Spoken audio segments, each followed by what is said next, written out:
All right. Hello. Oh, I had to click that. I'm sorry. I thought you had to let us back in. I was waiting there. This has got to sound better. Way better. All Way right, better. there we Okay. go. It was Streamlabs disconnecting from our mic. Okay, cool. Thank you for your What if we patience. just yell, black people? How's that? Yeah, sounds good. All right, so I have some clips. I have some clips the way I do this show. I'm gonna play them and maybe get your guys' take and hear what you have to say about them. Were you gonna say something there first? Yeah, I just want to make sure because I know you stream on everything, including YouTube. I don't know how you do it or maintain monetization. Is there anything that's like off limits or do you have rules? You know, try to keep the slurs to a bare minimum, and Sure. you know, but Be mindful. yeah, Be mindful. We'll be mindful. yeah. All right, let me. We're gonna start you guys off with everybody's favorite here. I got a Candace Owens clip. I'm getting the sense that they had multiple Tyler Robinson lookalikes that day. That's why the footage is grainy. And it's just impossible that all this footage is going to be grainy, okay? I think there were multiple Tyler Robinson lookalikes, and they were wearing maroon shirts and wearing hats and wearing what they were supposed to wear, and they're never going to show us a clear picture of Tyler Robinson because it's very easy to find a Tyler Robinson lookalike and to blur it. That is my conspiracy theory. We will Well, that's what happens when you give an African female a mic. Yeah, I mean, she's kind of cute. Like, we should have women like that baking bread, but not speaking on politics, though. Yeah, you guys are really anti e-girl. I saw your one video where you kind of making your case against it. I don't know, man. I kind of feel like I hate simps, don't get me wrong, and I don't really understand who would go to a woman to get their political takes from. But you also can't argue with like that they get numbers. You know, when you look at somebody like Lily Gaddis or Leonardo Joni, I feel like I would have to stop short of telling them to like stop. You know, I just feel like one more. They do get numbers. You're right about that part. The only problem, though, is that all they do is regurgitate the talking points that smarter men have come up with. And it's that, and then also they don't have to suffer for any of their points of view, right? Like, can we really name that many females that have had to suffer for their political convictions? I mean, it's kind of a rare occurrence. Yeah. You know, I get it. Like, women are influential and they get a lot of eyes, but I sort of feel like the woman influencer thing is a form of a limited hangout, because really what they're doing is appropriating it with sexuality. And that kind of distracts the men from actually understanding the message of what's going on politically. So I think the good thing to draw from it is that women hopping on board for the bandwagon is an indication that we are winning, politically. But women should not be taken seriously, though, in any capacity, in my opinion. Someone said Leonardo's pretty good, and she would be sort of an exception because she's not overly sexualized and she has kind of like a masculine presence. We tend to sort of like her. She might be the only funny female comedian we've ever seen, by the way. But yeah, like Jackson was saying, sort of the fundamental basis of what we believe is pro-white, right? We believe in white collectivization. And part of that is white people, instead of being anti-things, they're being pro-something. And part of being pro-something is being the best you can of that thing. I want to be the best white person I can be. And a big part of that is not gooning and simping. And when I'm scrolling through, you know, IG and I see an Adolf reel with some chick with her breasts out, it really just sort of disgusts me. And I understand that she gets maybe the message out more, but that isn't really the message, is it? The message isn't tits. The message is collectivization, and women aren't really capable of that. So I do agree that they get numbers, and I do agree that they probably push the Overton window in the same way that people like a Gypsy Crusader do with their sort of shock jock antics. There's some value in that, but generally speaking, we do tend to reject the female e-girl. I mean, it's not that no women ever have valid opinions, but if they have their breasts out, men aren't really there for their opinions. Yeah, they should just bake bread, you know? That's a good start. Yeah. Yeah, you know, we had Thomas Russo on last week, and this sort of came up, this idea of like, you know, like society is so messed up. It's like, so, because obviously like guys would not be like simping and watching an e-girl and being like, wow, she's so pretty if things were properly ordered. Exactly. But we're like so far from that, you know what I mean? We're so many, there's so many like things that need to adjust socially to where that phenomenon wouldn't exist, that it's almost inconceivable. We were talking about this in the context of that show Euphoria being really popular and degenerate and the same kind of thing. And it's like, look, you have this top-down question of who is pushing that stuff on society, but you also have the problem that people want that at this point. People have gotten accustomed, acclimated to that. Same with like e-girls, kind of, you know what I mean? And so it's like just telling people don't do that, like it doesn't really accomplish anything. So it's I'm not saying you guys are wrong. I'm saying it's like a tough one. It's a tough one. Yeah. Hopefully, Well, hopefully a simp will hear this and be like, you know what, they're right, and stop. And then it's like, well, like you said, done something in a society that's properly ordered, that wouldn't really even be a feature of reality. So I think sort of what I say is you scroll on it, scoot past it, don't pay it any mind, and then once men reclaim America, women will sort of just fall into place naturally, because what they're doing right now is just that. They're falling into what they think is their rightful place, which is basically internet harlots. But once men reclaim power, that will sort of rectify itself. You could also say the same thing about the racial demographics. We've fallen into this deep abyss of mixing and illegal immigrants and Black people being degenerate and Jewish organizations pushing degeneracy through music, through media, etc. And we could look at that through the same sort of defeatist paradigm and say, well, it's a really far-fetched idea to try to correct that. But I think that we have to be extremely ambitious. And I think that part of that ambition will be reinforcing traditional elements like shame or taboo. Women should not feel empowered to act the way that they are currently acting. I mean, human civilization shamed women for being excessively promiscuous forever. It's only this recent time in history, with probably a few exceptions, but really only this like post-industrialization time in history where we even allow women to do this. And so it really, I think it's also a racial thing. It really is pinpointed on the psychology of the white woman. White women are conditioned so aggressively to be promiscuous, to see men as sources to extract resources from. And I think that people sort of misperceive us and think that we are anti-woman. No, I want to see women liberated from the chains of modernity and be put back into a place which is more in alignment with natural law, where men and women can come together. I mean, just to clarify, my brother and I aren't really manosphere guys. We're not anti-woman. We are pro-natural law. We want to see men stepping up to the plate, and we want to see women encouraged to be in a more feminine role just as equally. So I agree with you. It's going to take a lot of time and effort to get there, but I don't think it's impossible. I still believe we can do it. I think we hold the true feminist position. That's what I think. Based. I love it. Just to touch briefly, I do got more clips I want to get to, but briefly on what Candace was saying there. This is kind of a sticky topic because you got, you know, the whole Charlie Kirk, Tyler Robinson thing. She's saying there's a bunch of lookalikes. What are your guys' thoughts? Personally, I think Candace is probably wrong, but again, it's part of the reason it's a sensitive topic is because, you know, if you say, well, Tyler Robinson acted alone and he killed Charlie Kirk and that's it, and that people get really mad at you. And there is some reason, you know, like there was like a motive for bigger powers to be involved in the killing of Charlie Kirk. So I sometimes. What is the latest on it? Has any new stuff come out? I haven't been following it, but I know she's been going off on it for months. I don't watch Candace Owens. She is like hardcore hell bent on, you know, that there is some wider conspiracy, and I guess I find that counterproductive.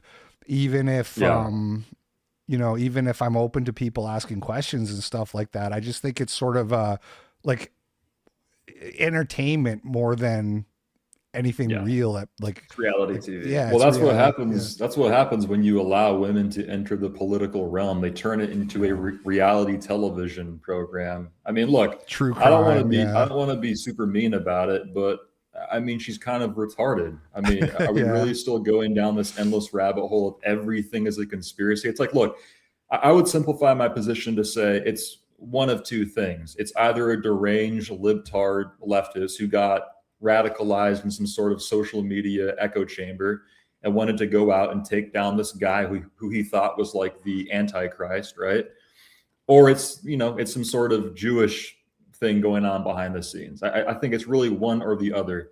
I think the whole lone gunman theory is a really played out thing throughout history. We've seen that multiple times, and it's very hard to believe that as an American. So initially I sort of leaned towards the latter, but it really could be either or. I mean, there are an abundance of leftists who are radicalized and have violent tendencies towards people they deem to be right wing, whatever that even means anymore. So it could be that, but I kind of agree with you. Like, I don't know what the utility is in endlessly being conspiratorial about the whole thing. I mean, what do you think? Well, to me, it doesn't really matter. I mean, I'm not saying that I don't think whoever's actually really, what's the term, responsible for this shouldn't be held accountable. I do believe that. But the assassination of Charlie Kirk, to me, just represents sort of a larger symbolism, which is that a straight white man has no business in this society speaking things that are really just true. I mean, people consider him a right-wing person. He was a libertarian at best. I mean, he was pro-gay marriage. He wasn't moderate, a right-winger, very moderate. And what people see him as is a straight white man, Christian on there too. And one thing that Jackson and I both believe is that many of the things that we see that are wrong in our society now are a direct result of an inversion of this natural order.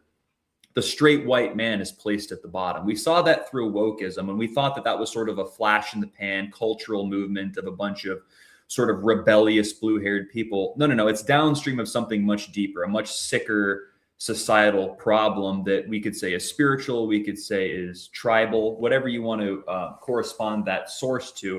But really, to me, the assassination of Charlie Kirk just sort of shows what happens when a straight white man reaches a level of status that is contrary to many of these, you know, anti-hierarchical belief systems. So again, all of the leftism, all the Marxism, the communist rhetoric, it's flattening of natural hierarchies. And if we look at hierarchies, we see them between individuals and we see them between groups. So we want to, you know, account for group disparities by flattening hierarchies. And if straight white men find themselves at the top of many hierarchies, it's going to be flattened with force by radical leftists. I do think I would probably, if I had to bet my life on it, I would say it was most likely a radical leftist, because the left, again, back to the inversion hypothesis, the left are exactly that which they accuse us of being. They think Nazis are these evil, hateful, violent.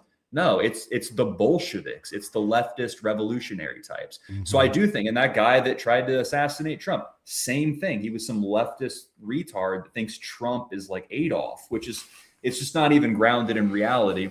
Yeah, so I think it all hold speaks that to the thought. same We'll thing. come back to the Trump thing. I got a clip about that, but I agree with you. It's just weird when they're actually competent. That, like, the Trump thing, you see that you're like, yeah, that tracks. He's a total fuck up. He tried to do something, but when they actually are successful, you're like, hold on. But hold that thought. Let's go to the next clip here, or we're never going to make progress. Conservatives are dumb.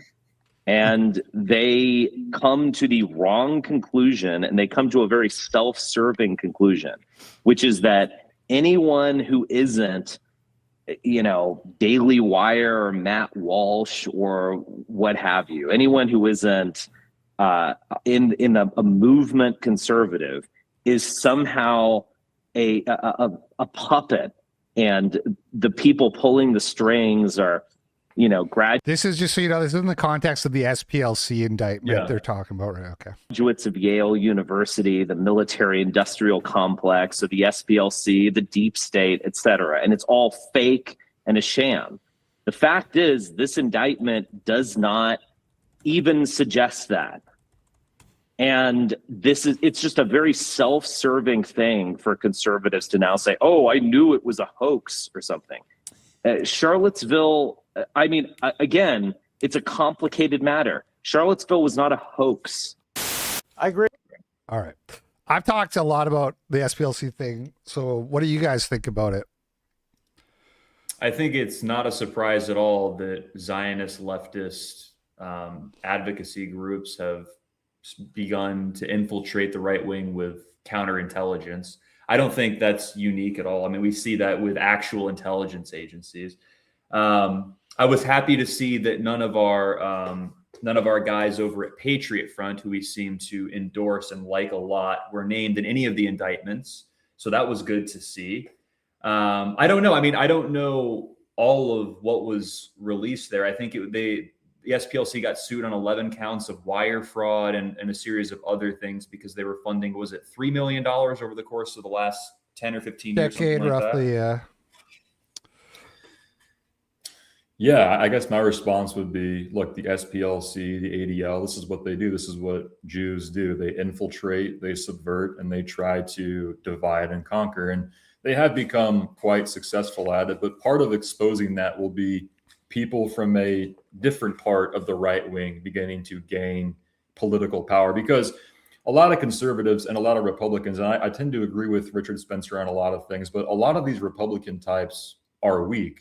They claim to be right wing, they claim to be traditionalists, but when it really comes down to it, they're just moderates. They are liberals that drive the speed limit. And anytime there's some sort of true nationalist sentiment or an ethnocentric idea being put into the air, then they get really scared because they don't want to contend with the reality of power, of politics. And that's going to, encompass white people having a racial consciousness.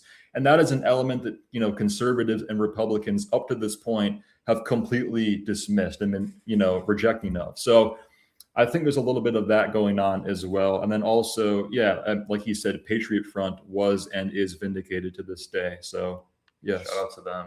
Shout out to Richard Spencer too. Yeah.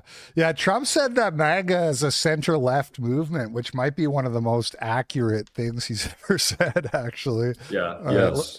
Let's go to the next one Conservatism is here. just homosexual at this point. Yeah, I and the reality I is think that putting America first is very important. Yeah. Oh God. Yeah, but And the I reality think is this an has been alliance with Israel puts America first. Yeah, that's your position. I think the problem is that the polling is so bad. That's my position. For Trump personally, the approval rating is crashing, and the We have to change that. That's why I joined the Republican Party, to help that. Well, maybe they'll see you as the unlikely savior of the Republican Party, Alan, which would be most entertaining. Not a to watch. savior, for but now, I'm gonna somebody leave who it at there. least wants to put a little bit of his thumb on the scale. Yeah. The pterodactyl phenotype. My God, that is a beastly human. It was unsightly. I mean, it's just so in your face, it's you got Alan Dershowitz being like, "Oh, I'm a Republican now," because all the leftists, there's like more anti-Semitism in the Democrats right now.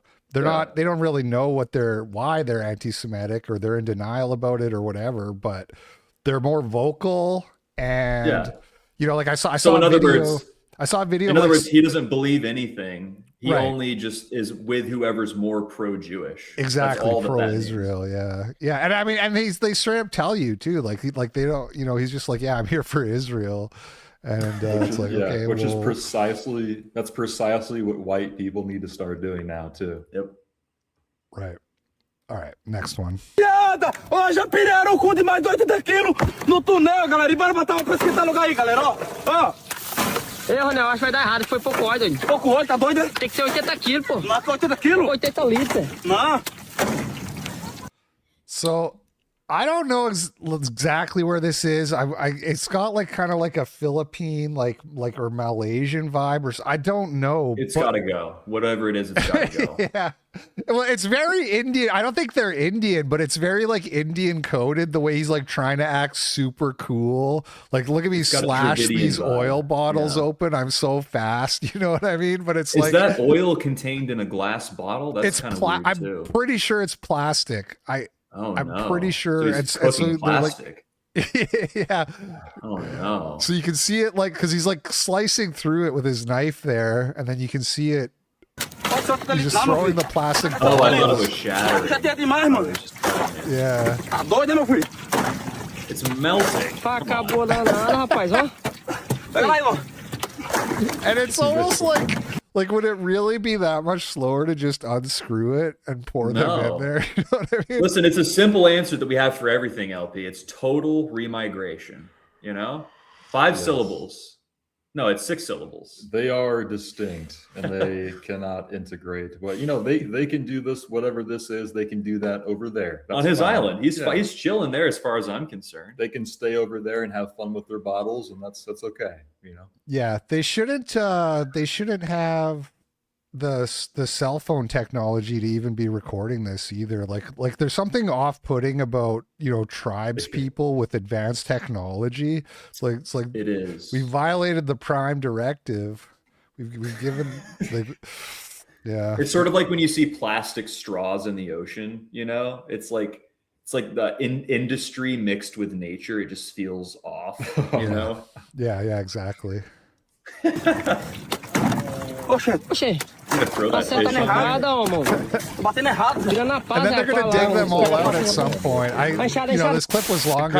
I cut it down a lot, but then they go and they dig all the plastic bottles out, like they realize what they're doing. All right, Chud the Builder. Speaking of provocative guys, this is like another up and comer on the scene. I'll play this clip and then I'll hear what your guys' thoughts are on this type of in your face activism. Right to record. I don't need to ask you if I can exercise my freedom. You're not gonna tell us you can't record anybody. Yeah, I can. Yeah, I can. Y'all got to learn the law. No, well, y'all got to learn the law. If somebody don't walk up on me. Stay right there. What's going to happen? It's a public park. What's going to happen? Walk anywhere in public? Keep coming up. You're going to punch me? Walk anywhere in public. I'm going to mace your ass real quick. Mace? Oh, is that all? So you're one of those Homie's guys. fearless, I'll spray the shit out you, yeah. I would rather you punch me in my face. Just learn how to act, bro. Learn how to act. Learn how to ask. Learn how to ask. Why are you acting like a nigga right now? Acting like a what? You heard me. Sit down. Oh, sit down. If I stand up, what's the penalty? Come on. Look at him. If I stand up, what's the penalty? Y'all need to learn how to act. Don't make a move, man. Y'all need to learn how. We can record all we want around here. Record it, brother, man. Come on. Come chimp over here. I want to start by acknowledging that the black guy pronounced ask very well. Actually, I'm impressed by that. I will say, Chud the Builder, something about I like him. Jackson and I, that's not our style. We don't endorse going out and instigating. It does feel like a lot of the time he instigates these things, though he's infamous. He's a known figure, so he probably gets approached a lot more than he does approaching. However, I will say, I kind of like white people doing whatever the fuck they want. I really sort of like that vibe because, to be fair, he's acting well within his rights, and white people are afraid to do that. They're afraid to act within their rights, let alone speak out like he is. So I do like that. I did see this thing. Was that real? Where he's doing the Aiden Ross? I don't like all that stuff. I don't like doing the Jewish goy slop stuff. But boxing, I do tend to like him. Oh, I love the box. I don't think that's happening, but I would be happy for. I love this. Yeah, straight into my veins. Give me that goy slop. Let me watch the boxing.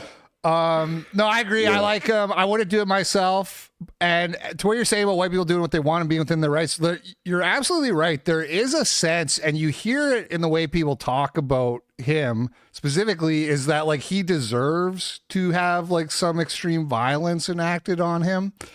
Right. And so the people, they believe that, they justify that in their minds because like he's being rude or whatever. And it's like, well, actually, like, you shouldn't get killed because somebody thought you were rude. Right. Actually, right. Yeah.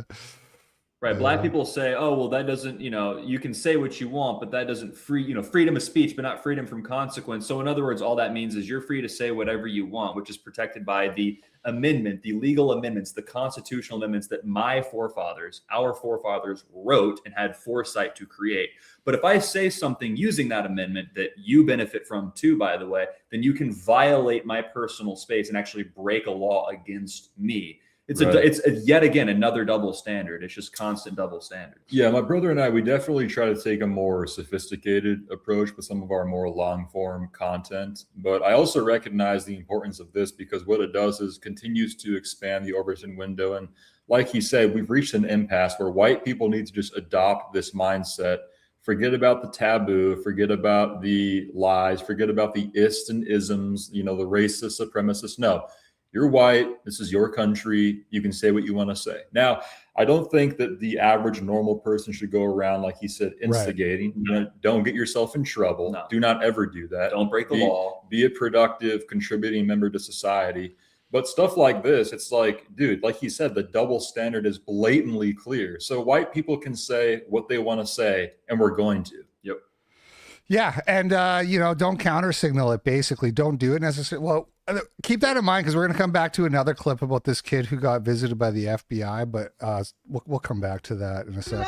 He did get like a ban from Kick for this, which is like not really surprising. Yeah. This is a very difficult case because you do have some empathy and sympathy for the defendant, understanding that his property had been broken into. The testimony looks like at least twice prior to this incident. Yeah, so this is an ongoing case. I don't know if you guys heard about this one. This guy, he had these black teens had broken into his garage like multiple times in the span of like a couple months or whatever. And so like the third time they were doing it, he got a gun and he went and he chased them and shot at them. And now they're trying to throw this white guy in jail for years because he shot at these robbers on his property. And the judge here, she's like, well, you feel for the guy a little bit because he kept getting robbed, but then she's going to go on to like throw the book at him here in a sec. Yeah, and there could have certainly been some real fear. Sorry, go ahead. I was going to say, I agree with the caption. It's simple and to the point. Women don't belong in positions of power. That's true. We've given women freedom. We've given black people freedom. We've given brown people freedom. Everybody has rights now. And look at our society. Things like this are just happening like it's a normal occasion. It is insanity. We have to reverse all of this because otherwise we're just going to be having this happening like it's a normal occurrence now. We're seeing this. I see a news story like this about some black person or some third world scoundrel doing something to a white person and then the judge letting them off. Oftentimes the judge is either a female or like some ambiguous race that I don't even want to try to figure out what category they belong to. I don't care. It's just like, I don't mean to sound so narrow-minded about the whole thing, but it's like, I'm so tired of it. I agree. Women should not be judges. They should not be making important decisions. Otherwise, we have situations like this where innocent people's lives are put into danger. That's unacceptable. Yeah, absolutely. On that evening, but the court also notes that the law does not allow you to use deadly force to protect your property. In this particular case, it was a detached garage. The defendant in this case put himself in the situation. The self-defense argument becomes more difficult when the video shows and the evidence shows that he shot. So you see them running away and he's shooting at them there, and basically there's like this little technical aspect of the law that you can't shoot them if they're running away, right? Yeah. So he like knocks on. That's an iffy one. Frankly, those men shouldn't be in the country to begin with, though if we are following the law, he's probably technically in the wrong there.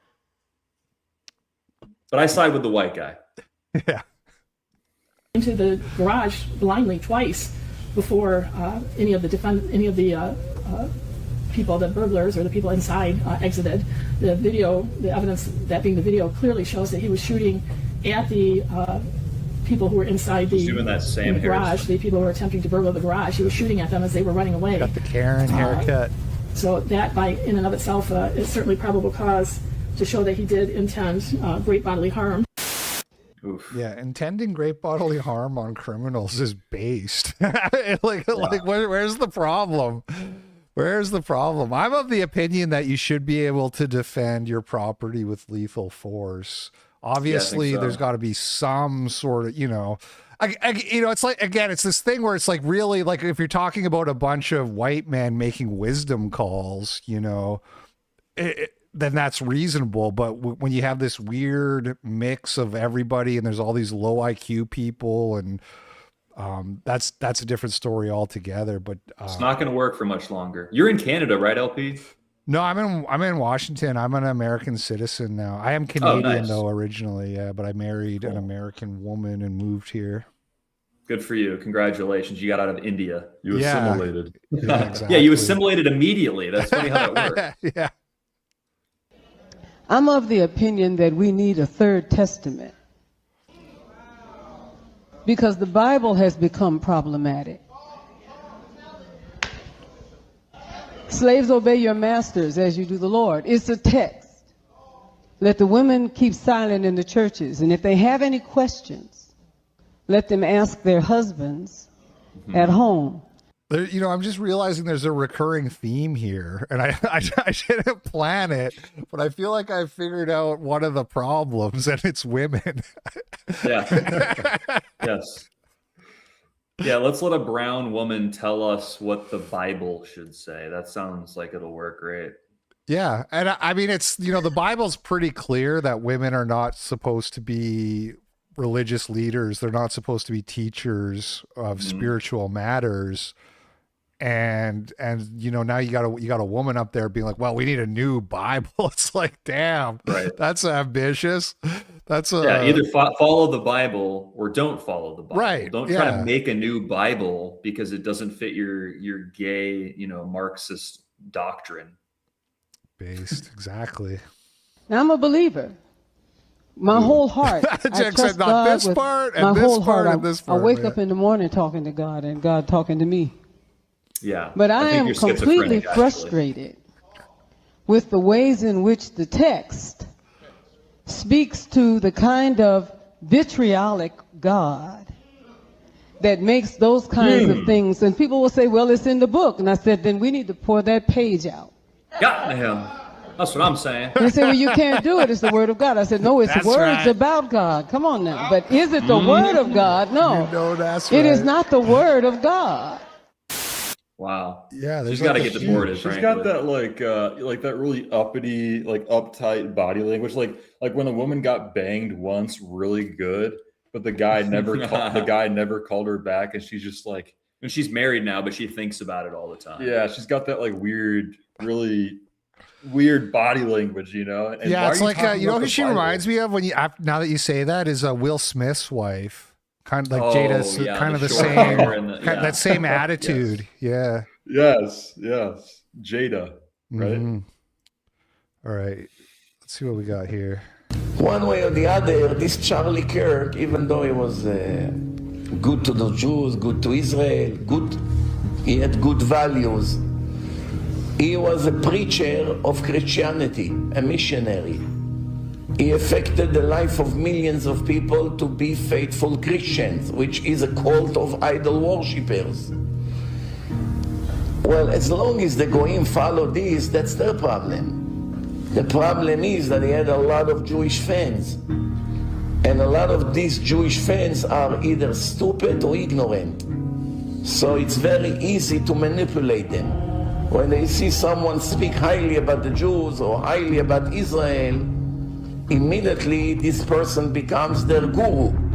Let's follow him. He's so talented, he's brilliant, he's great, he's anti-Hamas, he's anti-this. So every Jew has some values or look for some values, and he's on social media. Who is going to become his rabbi? Charlie Kirk. Yeah, he's right. And while he turns him into a person who follows more values and religion, which religion he's gonna make him follow? An idol worshipper's religion, Christianity. So that could be, of course, I'm not Hashem, I cannot speak for him, and I'm not his lawyer to explain his opinions and his actions. But I do know Torah, we learn the principles.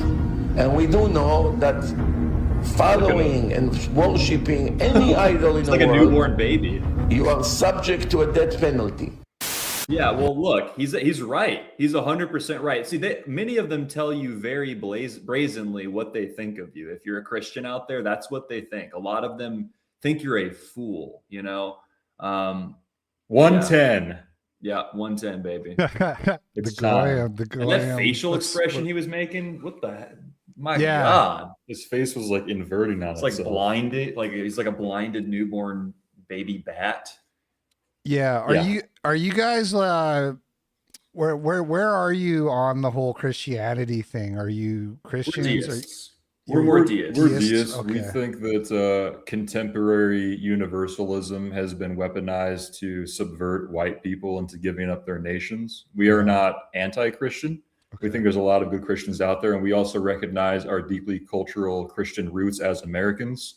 But this problem of Christian universalism is really it's a big piece of baggage on our people, and a lot of these Jays want to use that against you. Yes. But people like Corey Mahler, who we like a lot, by the way, he has a different way of interpreting the Bible, and it's a little bit cleaner in my opinion. I mean, I can't co-sign it. I'm not a Christian per se myself, but I can. Yeah. Well, are you a Lutheran? I'm not a Lutheran. I'm like non-denominational. I don't feel like the need to put that kind of label on myself, but I love Stone Choir. I love Corey. Yeah. Whoa. He's great. He's great. Nice. Very smart too. Yeah.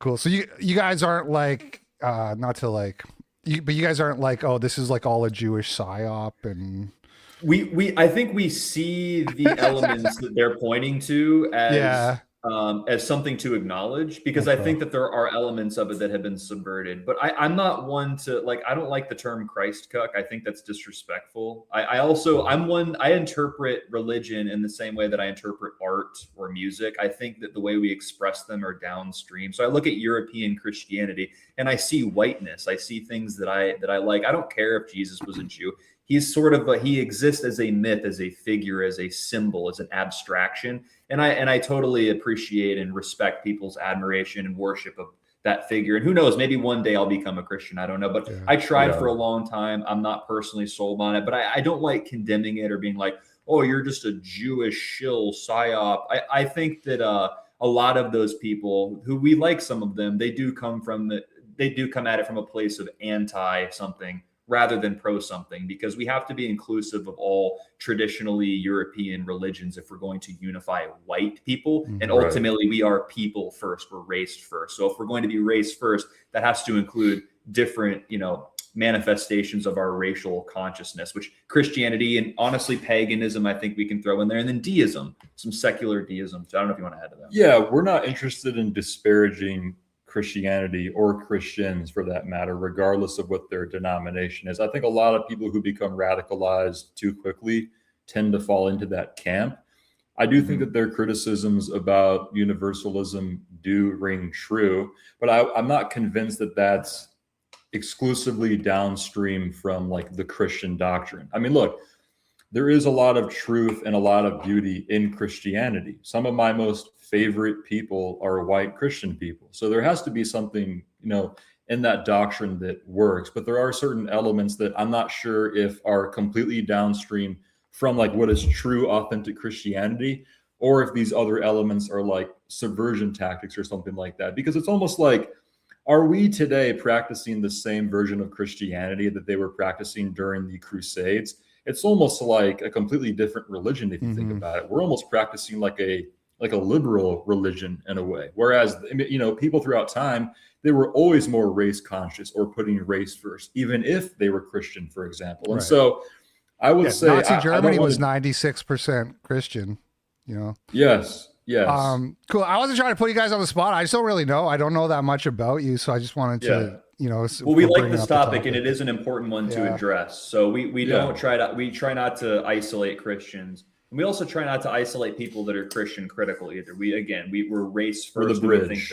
We think that that's primary and that should be prioritized. We are the bridge. I'm the same way. I talk to HT and Adam Green and those guys. I'm not. I don't. It's not like animosity or anything. I just wasn't sure where you guys were coming from. So we talked to Adam Green too, and largely we like him. I do get the sense that he really just hates Christianity, and I don't like starting from a place of anti. Like I said, I like starting from a place of honest inquiry. And if you come to the belief that you're against Christianity, but then again, if he truly is convinced that Christianity is what's holding white people back, then I can sort of see that as justified in his pursuit. But it does kind of come across a little bit like he just wants to hate on Jesus. I don't know. I'll give you an example. We just spoke to HT earlier today, and it was a good conversation. We spoke to Adam Green as well. Adam Green seems to completely deny the historicity of the existence of Jesus, and I personally don't buy that. But we still had a good conversation with him. But I'll give you an example. I posted a meme today on my story on Instagram, and it spread like wildfire. One half of the meme said, white people without Christianity, and it was like one of the Roman like beautiful architectural buildings.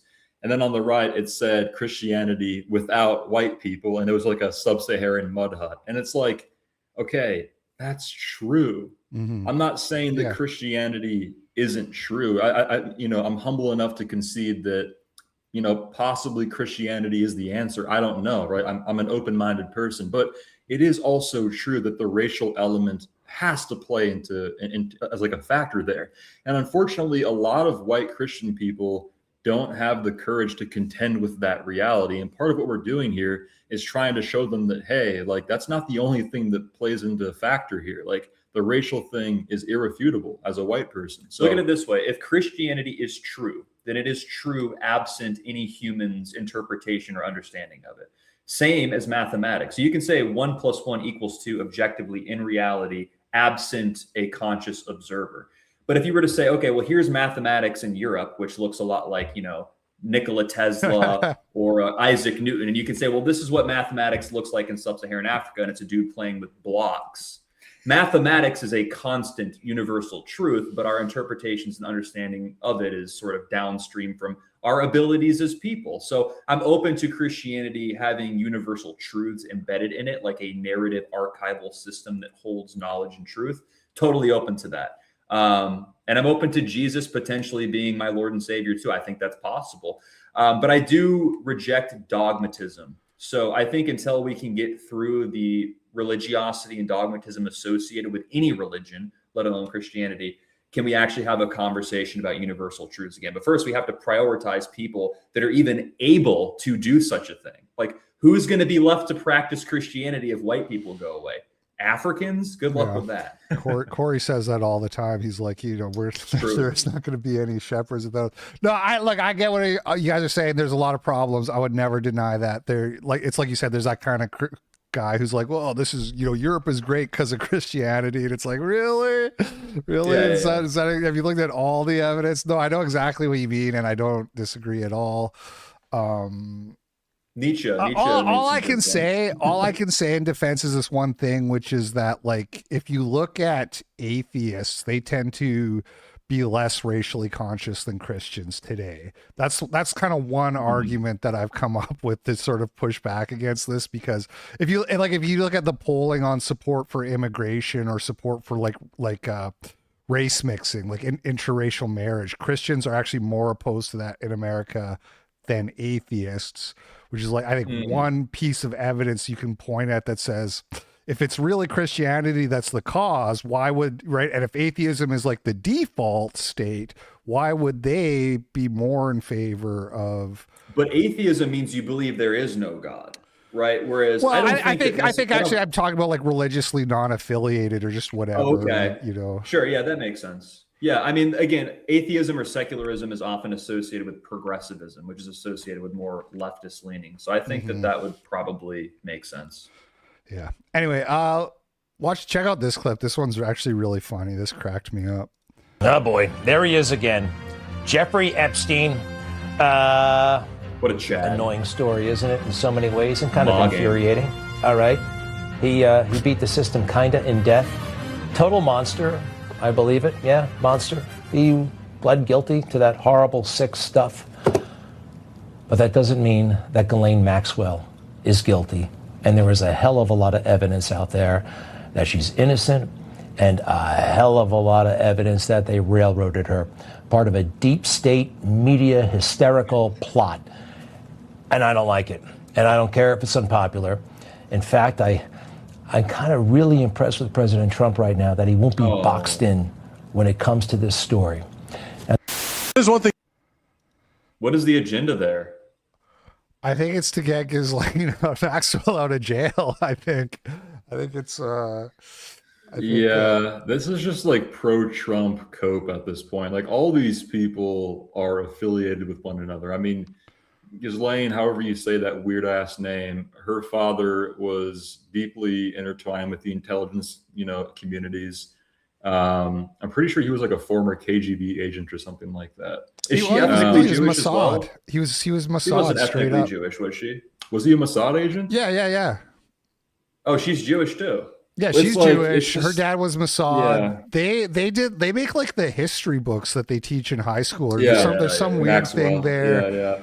But But They're yeah, just trying like to run cover. Her at dad this was point. Mossad, Like, and her dad like died in like a boating accident. It's like a Yeah, whole like there's a lot of weird stuff. But like I don't like Trump. He just like seems to love like getting Jews out of jail. Like he's pardoned so many Jews who were like in jail for fraud, and it's like a weird hobby of his that I can't quite. Did you see how Candace was trying to like advocate for Harvey Weinstein? Yeah, that was when I think about that, I think like a lot of these people, it's like anything for the clicks and the views and to like, oh, Harvey Weinstein, that's so controversial, people are gonna watch, you know what I mean? But it's like, yeah. Yeah, it's all just cope. Like this whole political paradigm is on the verge of absolute collapse, and everybody knows it. They're just trying to play cover and juice out as much money as they can until the end. Then the people that really need to rise to power are going to come from the outside. I think that's what's going to happen. But like stuff like that, it's so silly. I almost have to watch it as if it's a comedy show at this point. Like, who actually believes this other than like some fat, old, saggy, bald, geriatric boomer in a locker room watching Fox News? Like, other than that, some who boomer's buys gonna this start stuff tweeting anymore? free Ghislaine. Yeah. What do you think's going to happen, LP? Like in regards of like the political system falling apart. I Yeah, don't know about like the next I'm 5 to 10. personally I'm tuning out of politics more and more every day. I'm just kind of over it. It's like it feels like a distraction that is so. I would love for some massive change to happen. I don't know that that's necessarily, I'll keep supporting anybody who, there's not a lot, but anybody who I see is an actual threat to the system. I'm big on Dan Bilzerian right now. He's kind of like I don't know if he's going to get elected, but he's running for Congress in Florida. Did you guys see that? Yeah, so that's somebody who I would like endorse, and I'd like to see him get elected. Especially just the message it would send if he got elected would be really amazing. But I'm not, I'm not really focused on political solutions at the moment. Yeah, I hear you. I see the Dan Bilzerian thing as sort of part of the same energetic wave as James Fishback, where they're appealing to the thing that people are starving for, particularly straight white men are starving for, but they're not the end all be all, right? And people are willing to accept sort of the limitations of their abilities within the political system as it currently exists. And Jackson and I are more focused on organizing and sort of collectivizing outside of that legally and non-violently, and sort of looking out for our people rather than trying to infiltrate politics and make a difference that way. Because voting, again, even if we had some sort of like Trump-esque figure that was pro-white and a Caesar, again, if we got 100% of white people votes, that's 57%. And half of them are liberals. So that ain't going to happen. There's no political solution for white people, right? So it either has to crumble and rebuild itself back up, or it's over. Jackson and I are quite optimistic, though. Yeah, I think the average person, like people watching this, if you're looking for something to do, I think something like joining Patriot Front, if you're a competent white guy, or looking into like the return to the land thing and what Arvel's doing, I think that get involved. Yeah, I think that kind of stuff is or any kind of networking, whatever, any kind of like we need more of that organizing. I agree. I'm going to a thing. I'm going to go to a Old Glory Club thing, which I don't know that much about. I'm not necessarily endorsing it, but I'm going to go check it out. And I like to get out there and meet people and network and stuff like that. Go to conferences and stuff like that. I think being obsessed with like, which Republican am I going to back? I feel like that's just not it. Right. Yeah. Agreed. Yes, exactly. We're accepting less. You would change about the white community and why? I ain't gonna lie. I make the white people go through what we went through. Real talk, bro. I'm talking Leatherface. I'm gonna be making couches out of their skin. You feel me? This hoodie, white people. It's gonna be straight Caucasian, 100% Caucasian. If I could take it back then, fuck them. I fuck with some white people though, but hell nah. They put us to too much shit. Never can come back from that, bro. Did that actually happen? Did anybody ever make a couch out of an African? Did that think ever that was really in happen? No, it would have been unsightly. That was in like that Jordan Peele horror movie or something. I couldn't actually pay attention to that Get Out movie, but I think there was something like that. Did you guys watch that one? You big Jordan Peele fans? Honestly, he did make really good movies. I have to hand that to him, even though it was like subversive. The first one was okay. Yeah, first one was okay. Get Out was very good. Look, I didn't like it. I didn't like it. I can separate the artists. Yeah, okay, all right. You guys are just racist. I can separate the art from the artist. Okay. I think it was okay, but it was like for a black guy, it's about as good as it gets as far as cinema goes. The propagandic nature of the film overshadowed any merit of the art that it would have had. But look, it's like with black people, I mean, you've heard us talk about it. And I will say this: I didn't hate Sinners. I watched Sinners, and I thought it was like watchable. I thought that was like a watchable movie. I heard it was awful. I didn't see it though. Well, it's like with the black thing, it's like they get to live in a first world country. They have access to healthcare. They've been given reparations, and they still have the audacity to say shit like this. It's like it's time to move on. Total remigration. These people don't belong here. No. Yeah. It's insane. Absolutely. You know? Totally ungrateful. Yes. Where's the gratitude? But I can be compelled because I've signed up for the draft. Where have they signed up to have kids? I think this is a splitting hairs argument. I think it's not. I think that the idea that my children can be drafted, or I could be drafted even at my age because perhaps I have knowledge which would be useful to the United States military. They could do it in 5 seconds. They could bring me on. They in Ukraine, they draft 6-year-old men. Okay, if they need you, they're going to take you. And you can peel potatoes or whatever it is they need, right? Women do not have to do that. They do not. Right, so they're debating like women voting and is it fair for women to get the vote and all that. And I had to pause it just because this is like my third time watching it. It's kind of funny the way Andrew Wilson is like, Uncle Sam needs me. Like the general's gonna be get Andrew Wilson in here. He's the only guy who can sort it out. I like how he dropped that. They might need me because of my special knowledge and talents. First of all, why even debate with a Bolshevik Jew? This guy Constantine, whatever, so real. is a Russian Jew. But I actually saw I'm glad he did you. it. I'm glad he did it because Constantine needs taking down a peg, and that people seem to think Andrew did a pretty reasonable job of that. So that's nice. Yeah.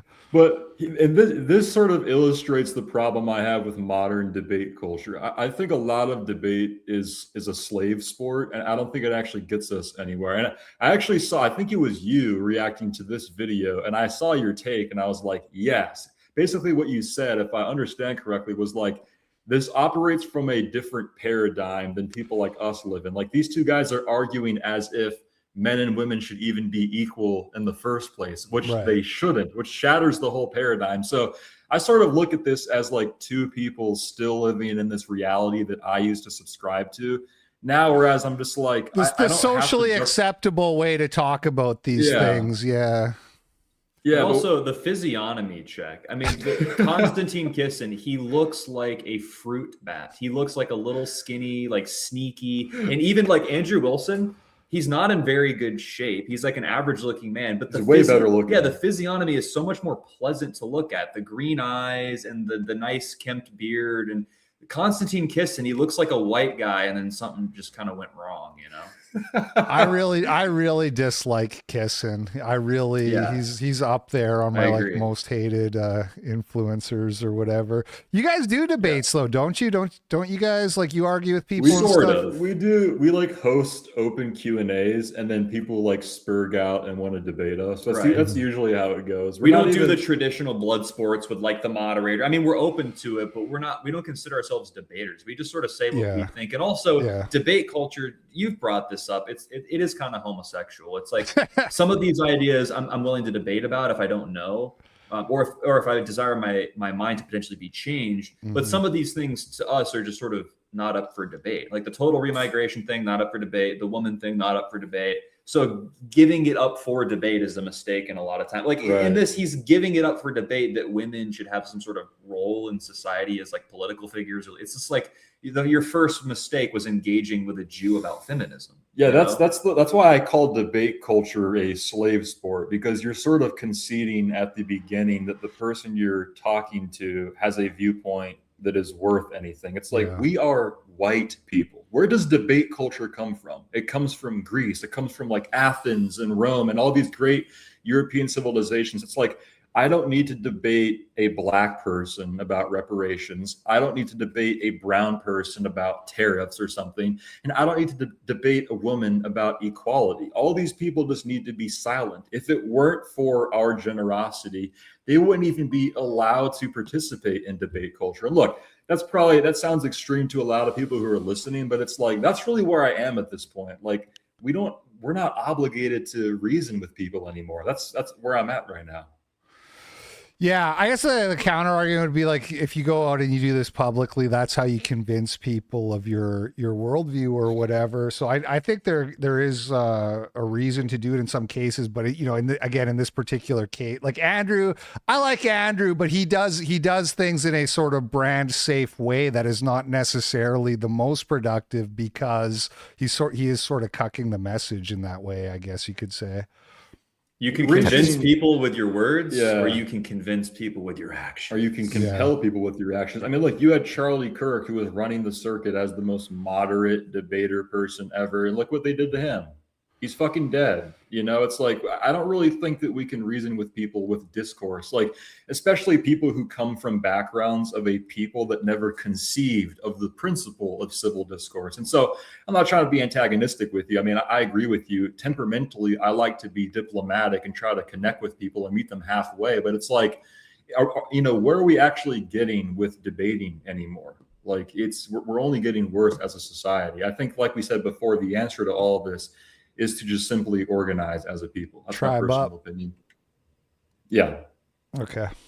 Sign up for selective service. Yeah. They're not compelled and will never be It's asymmetrical in that way. They can avoid pregnancy, though, right? And if you're saying that they have a duty to have children. I'm not saying they have a duty. But do you have a duty to go fight a war if you get drafted? Correct. Oh, okay. And this is fair how? Where do we get the fairness? Well, not everything has to look exactly symmetrical, but your argument initially was where's a privilege that men enjoy. The other guy just shows up again. What's his name again? He's just the other guy. It looks like a melted marshmallow. It looks like Wallace and Gromit claymation. Yeah, Constantine. Do I have permission to talk from the Jew? Yeah, he's got a comfy gig. You have to admit, he's got a comfy gig. He just kind of shows up and is there. True. Women don't. Well, I would argue in a functioning society where we want to reproduce, women end up with the burden of childbearing and child rearing in a way that men don't. I think it's a fairly simple and obvious argument. Right? And yet they're privileged when it comes to custody and divorces.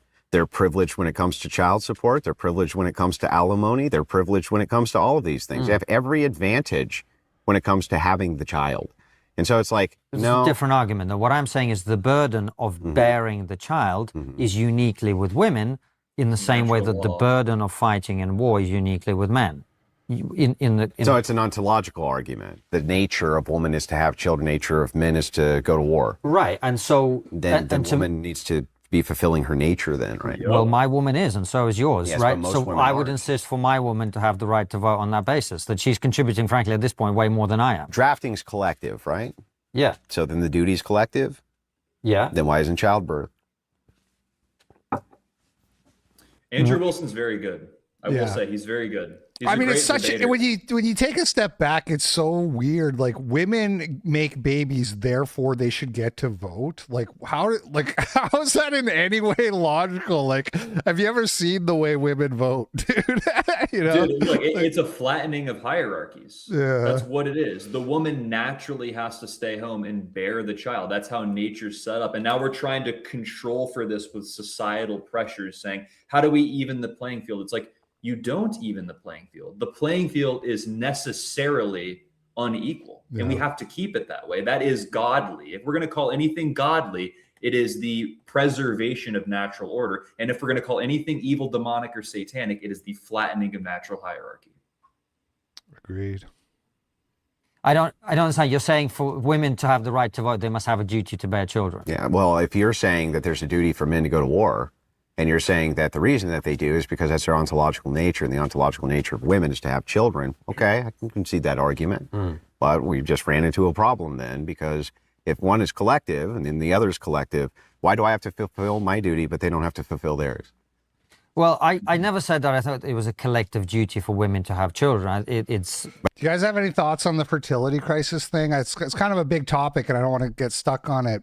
And I know you've already said like women need to be forced back into the kitchen barefoot in that. But I guess beyond what you've already said, anything specifically and thoughts on that, what's going on with the birth rates? It's a multivariate attack analysis.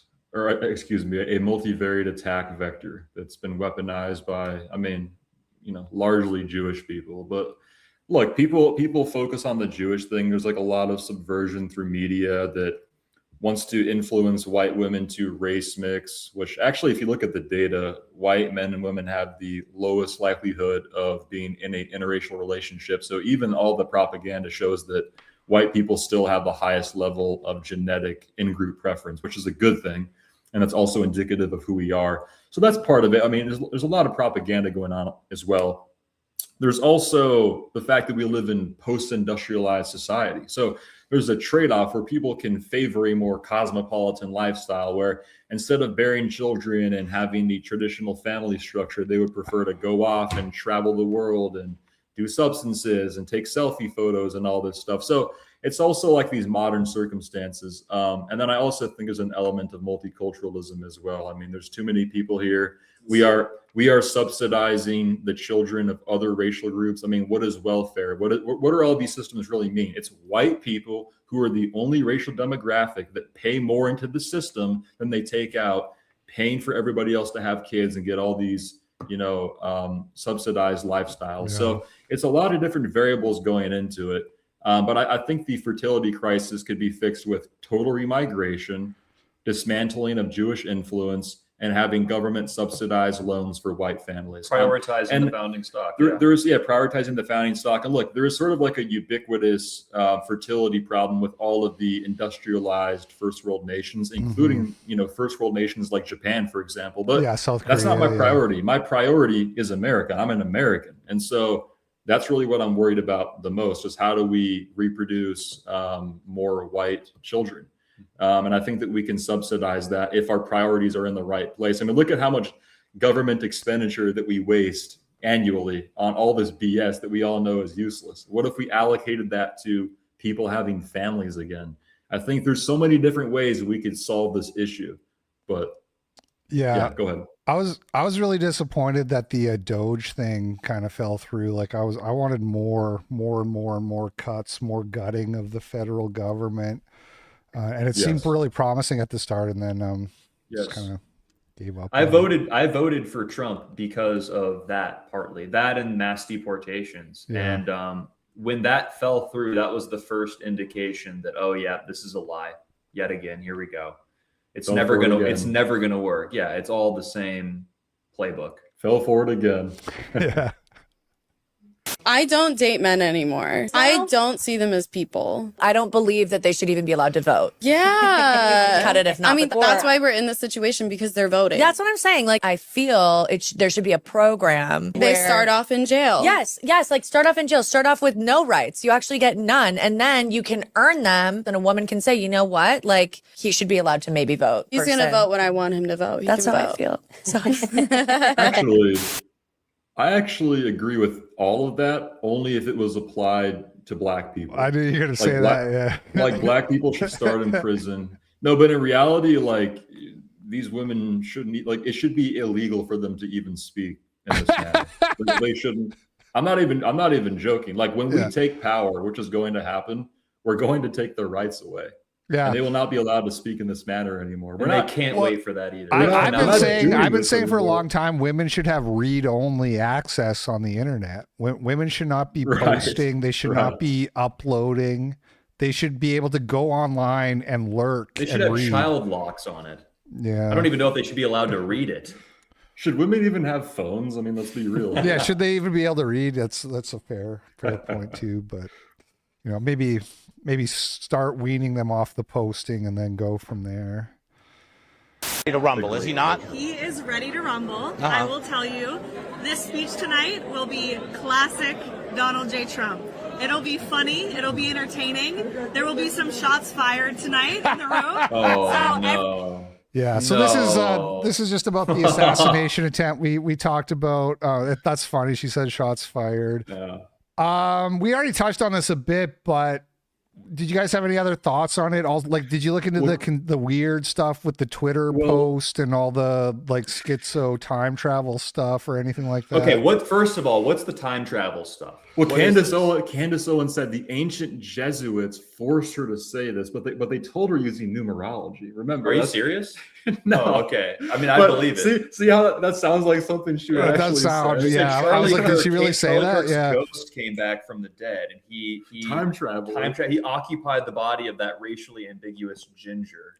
No, so I'll tell you guys what happened, since it seems like you didn't go down the hole quite as far as I did. So there's this guy who did the his name was like Cole Allen or something like this like weird mulatto quadroon, whatever he was, who tried to kill Trump. He had an internship at NASA a few years ago. A guy named like Martinez, I forget, Enrico Martinez or something like that, was at NASA when this guy was at NASA. This Martinez guy, he tweeted in December 2023, Cole Allen, just the name, and that was the only post on his Twitter account, right? And his header is this painting, which people figured out was from a website called timemachine.eu or some weird thing, like whatever it was. And then people like figured out that if you superimpose, because like an abstract painting, if you could superimpose the picture of Trump going fight, fight, fight with his, and it like sort of fits the pattern, like it looks like it was meant to fit in there. And so that was that whole thing. Interesting. Sounds like probably a coincidence, like most of these things are. Yeah. But I don't know. Maybe time travel is real. I mean, with the coincidental stuff, I mean, there could be some like numerology, some symbolism, some ritualistic stuff going on. I don't know. I really don't know what to make of it. I mean, it could be some sort of like satanic cabal, like a lot of people think, or it could be some weirdo modern political retardation. I don't really know. All I know, my honest answer to all of this is that it's just weird. Yeah. None of this strikes me as authentic or honest. And so I sort of have my barrier up to all that. It does feel like a theater at this point, if we're being honest. I think a lot of people would agree with that. It feels like a play, you know? Yeah, my take on it was like you shouldn't really like worry about stuff like that too much, because if somebody intentionally put that stuff out there, like let's say that was intentionally put out for people to find the breadcrumbs. It's like, what is the intent of that other than to just like make you go insane? You know what I mean? Like if somebody put that out there, they didn't do it for your own good, kind of thing. It's like the cosmic retribution. Like they have to tell you hints of what they're going to do. Yeah, that's what people say. Do it guilt-free. Yeah. That for whatever reason makes the most sense. It's kind of like when your kid does something wrong and then sort of kind of tells you, you know what I mean? It's kind of like that sort of thing. Mm-hmm. They feel like they can rid themselves of guilt if they, in some roundabout way, admit their transgressions. There's something to that. That shit freaks me out. Like when that guy that came on and he's like, the stakes got bigger. Yeah, I didn't like that shit. Did you guys read his? Did you read his Reddit manifesto where he like apologized over and over at the start to everybody's like to all the people who were victims because I took too long, I'm sorry, and this and that. Oh my god. Yeah, it was pretty cringe. He didn't seem very intelligent. He was like an engineer apparently or something, but just based off of reading his manifesto is like, wow, this guy doesn't seem super bright.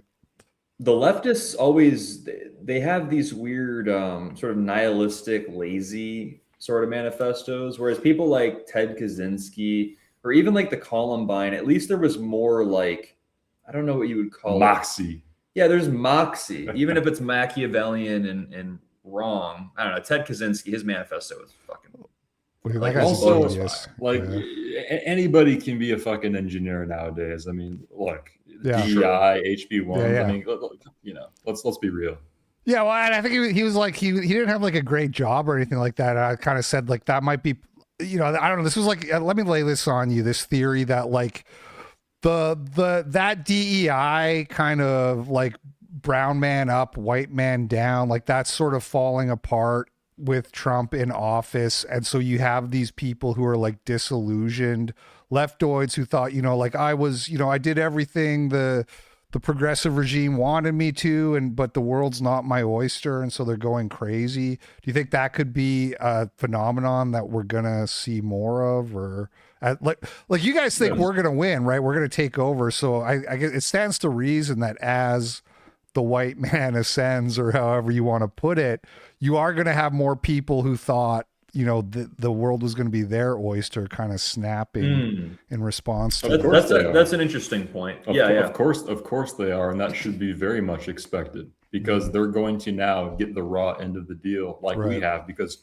we are going to take back what belongs to us, and we're not going to fucking apologize for it. Sorry for the profanity. I forgot you're on YouTube there. That's fine. We're not gonna apologize for it. And so instinctively, as we rearrange and restore these hierarchies that have been flattened and reversed, there's going to be a lot of childlike lashing out. And a lot of these leftoid Marxist types, they do have a sort of weird, almost like lesbian kind of phenotype, a lot of them. And so I almost see that as like a dangerous child lashing out against the father. So I think that should be expected. And unfortunately, somebody like Trump, or even this entire GOP administration, they don't even care about that. They are effectively, what they're doing is spiting the left and setting the building on fire as they exit stage. And so we are the ones that are going to have to contend with that, unfortunately. I love the optimism. It's nice. I like it. Everyone should tune in. It's going to be really great. Jews they're powerful because they're godly. They've got that energy. You know what I mean? It's not because we're like kind of conniving cabal. It's because we're good at what we do. And right now, your country has been welcoming to us, and it's been a blessing to you. That's why you're so big and powerful, in part because you've blessed Israel, and Israel's blessed you back. And here's my question to Nick Fuentes. Let's say you're right. The Jews are powerful. They've always been powerful. And so what? What's your proof that that is a bad thing? Because it's not your thing? Because it's not controlled by, I don't know, you're a Catholic, by the Catholic Church. Like what's your point? You guys had your chance for 2,000 years. So you got porn, So feminism, multiculturalism, open borders. Like how's Jews being in power bad? How much time you got, man? I know for a certainty that we are going to win, and not just because of the natural law stuff that we talk about, but because I think we actually have a strategic advantage as a people. Jews are very arrogant. They are very arrogant as a people. And I see video clips like this. They are outwardly drunk on their own power.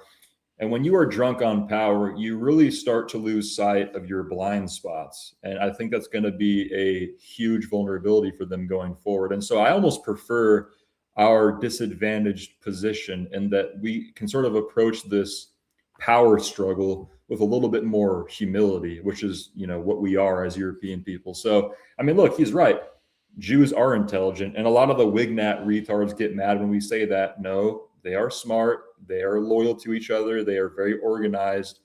And that's part of what we should emulate as white people. And so, I mean, a lot of what he's saying is true. I still don't think that means that we can't win, though, overall. Is it my fault? Is it my fault that the Pope, you know, the last Pope was woke? Is it my fault that Rome does not control the world anymore? What do you want? We're back. We're strong. I don't understand your point. What's your point? That Jews are powerful? Okay. But where's the bad in that? What, Rome is gone? It's gone. What is your assessment exactly? Let's say Jews are powerful. Duh. Like whoop-de-doo. That's not a big news flash. Where's your assessment? Where's your proof that that's bad? In Europe and in the United Kingdom, ignoble, parasitic disposition. It's off-putting, to say the least. I cannot stand. We are Rome too, by the way. Well, it's like this. Rome. You know, it's the same when you talk with like you know, just people, just white guys who defend Jews and they don't like anti-Semitism, and they do this same kind of thing of like, okay, well, yeah, you point to some problems and they're like, oh, well, there's problem people in every race kind of thing. And it's very hard to get some people to sort of see the wider picture and the pattern there. But, yeah, it's very clear. Total remigration. Yeah. All right. We are going to do super chats. I think I'm going to skip over this. What's his name? He's going to trial for rape. Russell Brand. He's going to trial for rape in October. And I guess good luck to him with that. We'll just skip that.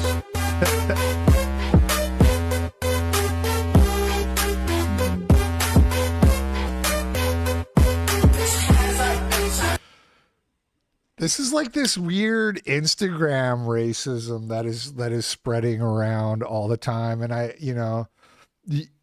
it's a whole new like world, and it feels like when I see this stuff, I think like, okay, this is like a little cringe, but I guess this is what it feels like to be winning. I guess this is what it feels like to have your worldview go mainstream and become cool, and people start like doing it just for a clout and attention. I mean, it's kind of funny the way he's mugging for the camera and that, but it's just sort of surreal. It is surreal, but I don't see this as indicative of us winning, because this is gay. Like it's like stuff like this makes me and my brother look bad, and I don't want to be. I guess the Chud the Builder thing would be different because there is actually value in that, like the Overton window stuff. But something like this is just doing it for what? First of all, anybody who calls themselves Goy or Goyim is a faggot. Like, what you're doing is subconsciously subscribing to the paradigm of a group of people that hate you and want to enslave you. So like, right. I get it. It's like an ironic, tongue in cheek kind of thing, but it's super gay. It's like, what does this actually accomplish at the end of the day? Well, it's an artifact of the circumstance that we find ourselves in. It's indulgent in some sort of way. I don't like it. And also the guy's brown, so deep work. Yeah.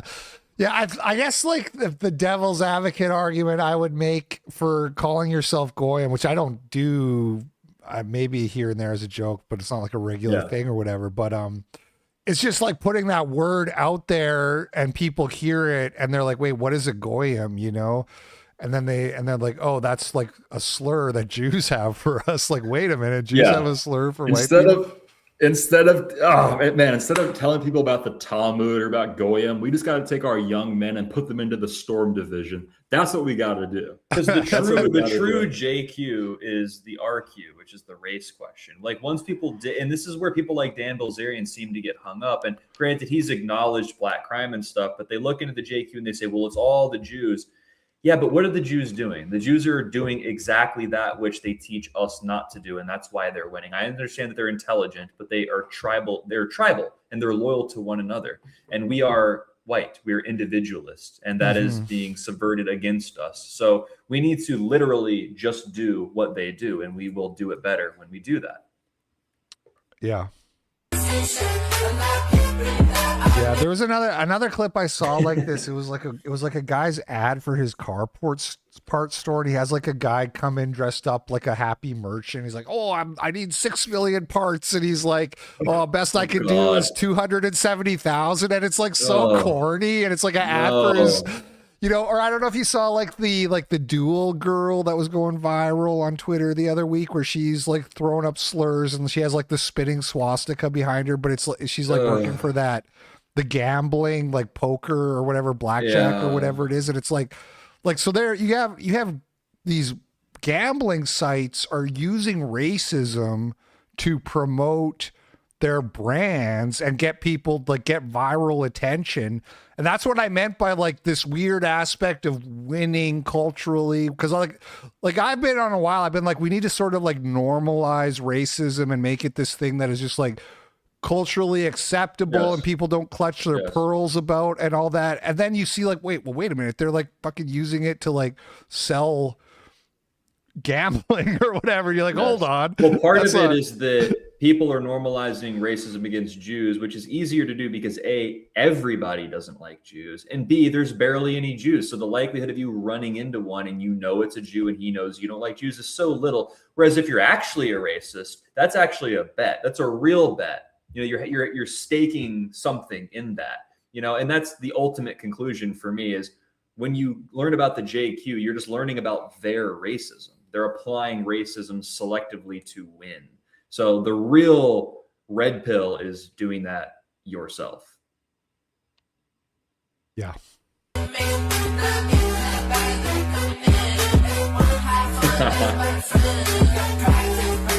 Hey, yo, deport this Williams. You know what? I'm joining the Jews. Never mind. Okay, whatever this is, I don't like it either. What is this? This should be punishable. Yeah, this is not. Yeah, this is Twitch. I had a feeling you guys weren't going to approve of this one. Is it a real person or AI? That's a real person, no. and then that's her like human slave there that she's got. So this is a Twitch streamer, and this is like her bit she's doing where she has a human slave, and people were kind of upset about this, like the Twitch sphere, which I don't really pay attention to, but they were like, you know, maybe this is too far. Maybe this is too like fetishistic and like. Well, this is a caricature of society right now. This is what you see when you go outside, when you turn on Netflix. This is just a caricaturization of what is actually happening. It's men with their little tails tucked between their legs in a gimp suit while some hot woman treats them like they're subservient to her, because ultimately they are in the way that society is currently structured. Women have all the power. I guarantee you, if I was in that shot, I walk up there and just smack the shit out of her, and she would love it. She would love it because it's like he said, it is an inversion of everything that used to make sense. Look. Or she wouldn't. What else? What could even be said at this point? It is just like a microcosm of fallen America. And we're going to have to bring witch burnings back in the near future. That'll help in a lot of ways. But well, I mean, what can be said? This is disgusting.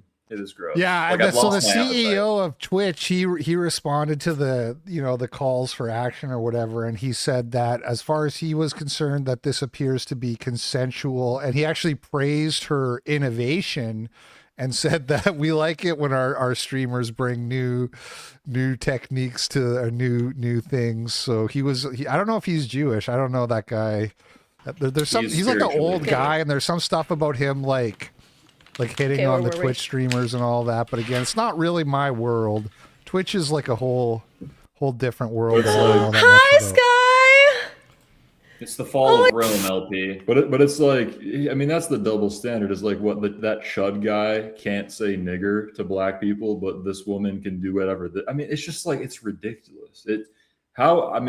How more degenerate do we have to be as a society for people to be like, all right, let's try something new? I mean, well, the individualist libertarian white guy would be like, wow, it's consensual. Right. Don't ask, don't tell. It's freedom. It's like, no, dude, it's not working. Yeah. It's not working.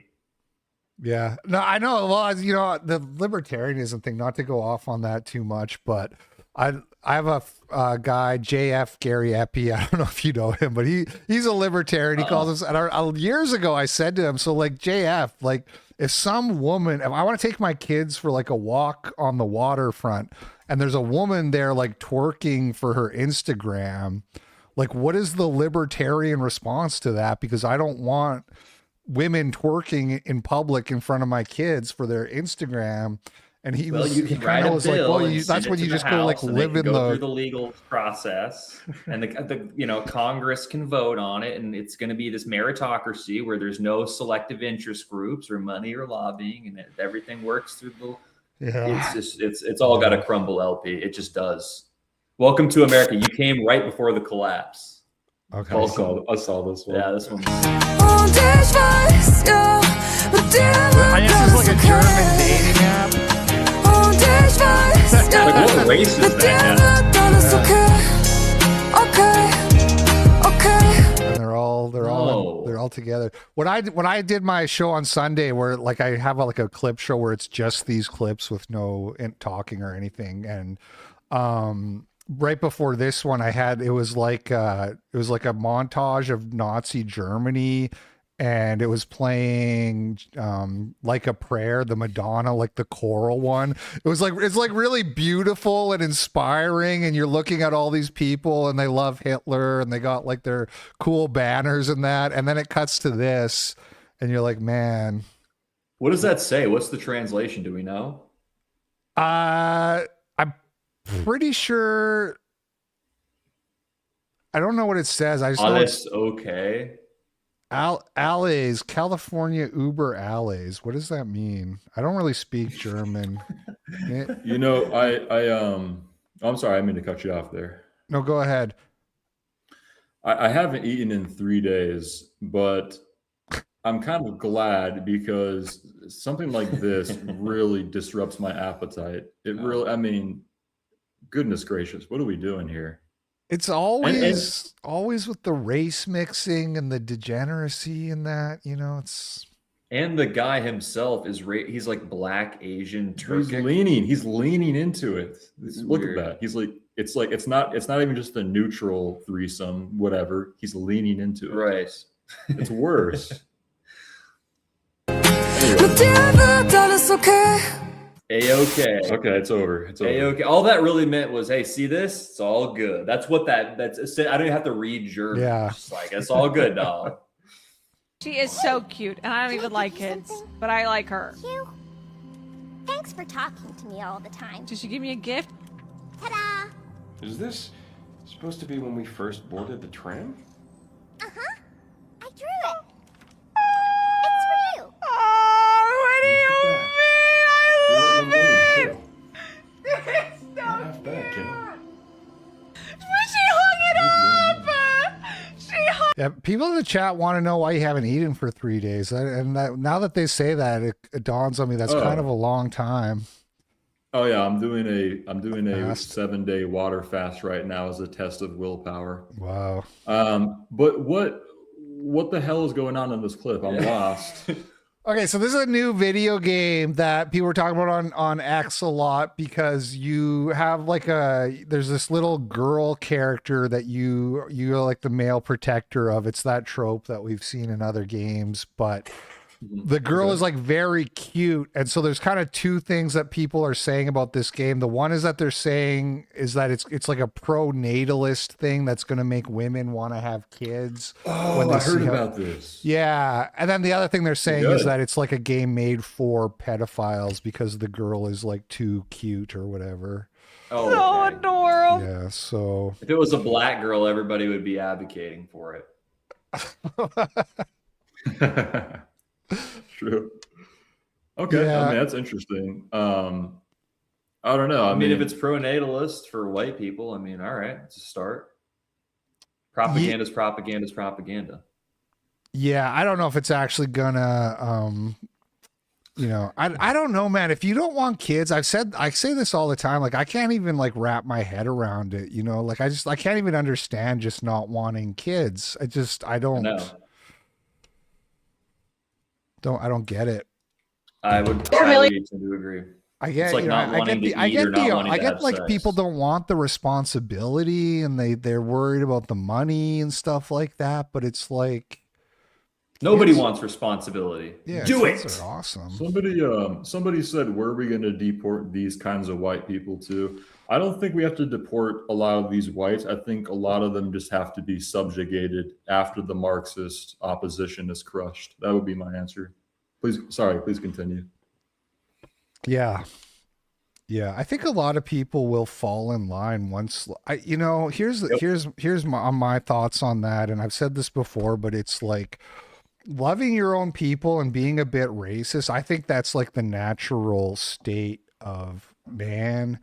And so people are like very neurotic these days because they've had that beaten out of them and they have to like maintain this constant facade of pretending like everything's equal and like you know, like there's like black people aren't violent, they don't commit a lot of crime, or what, this, that, or the other thing. And it's like, once it's like socially acceptable to let go of that, I think people are going to be less neurotic. They're going to be happier, and things are just going to kind of start to fall into place in a lot of cases. There's some people who are, you know, really far gone and they're not necessarily ever going to change, but that's my thoughts on it. People don't want to see migrants getting deported, but once 60 million people go, and after 6 months' time, they see how great life is, they'll be like, oh, well, yeah, I guess I'm okay with this. People don't even think for themselves. They'll just fall right in line. Yeah, I guess just to clarify, I don't like doing the virtue signaling thing very much, but look, our rhetoric admittedly can be a little bit aggressive at times, but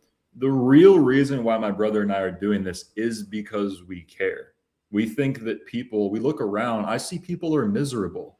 They're living in this weird state. Everybody's coping. Everybody's lying to each other. Society is degenerating rapidly. We have to offer a alternative that is in alignment with the way that God designed us to live. So that really is the motivation. I don't know if that applies strictly here, but I mean, just to respond there a little bit, but no, you're right. I just think, my point I'm just trying to say is like a lot of these people who are currently, they would feign horror if they heard us talking. Like once the majority people talk like this, they're just going to like fall right in line, and then they're going to be happier. They're going to be like, oh, cool, I don't have to pretend anymore. We have to make it sexy. We have to make racism sexy again, and it's going to work. It's going to work. Yeah.